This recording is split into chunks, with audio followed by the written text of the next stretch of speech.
Jeden rok má 365 dní, 8760 hodín, 31 miliónov 534 tisíc sekúnd a ty si v každej z nich jebnut. Ale nie. Každú sekundu sa na svete narodia 4 ľudia. V čase tvojho narodenia to mohli byť traja, ale nič s tým nenarobíme. Avšak naopak, dvaja zomrú. Rýchla matika. Kým pozeráš toto video, narodilo sa približne 36 ľudí. Každú sekundu má Google 100 000 vyhľadávaní. Ja osobne si myslím, že väčšinu z toho si len ľudia pri hádkach potvrdzujú, že majú pravdu. Ináč vedel si, že v roku 2025 boli Slováci vo zvedavosti fakt divní. Vo vyhľadávaniach, ktoré sa začínali slovami čo je, bolo na prvom mieste čo je stolárstvo. Neviem, ty kokot, asi niečo so stoličkami. Každú sekundu 40 000 metrov štvorcových lesa sa vyrúbe. Čo je každú sekundu 5 futbalových ihrísk. Je to alarmujúce, ale niekde tie obchodiaky musia stáť. Každú sekundu zarobí Elon Musk $3000.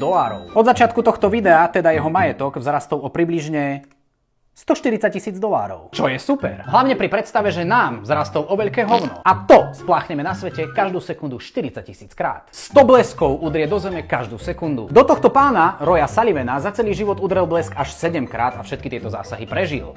Ale o ňom si povieme na budúce. Naša Zem prejde okolo Slnka každú sekundu 30 km.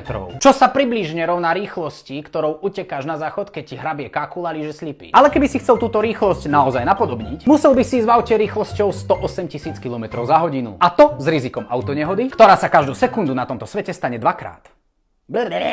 A každú sekundu sa na sociálnych sieťach klikne na tlačítko páči sa mi to 5 miliónov krát. Tento fakt na záver nebola náhoda. Lajkni to. Lajkni to, ty pičus.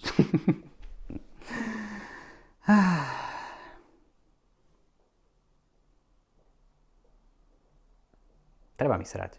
Robí to tak, že nikto nemôže povedať, že som samozvaný.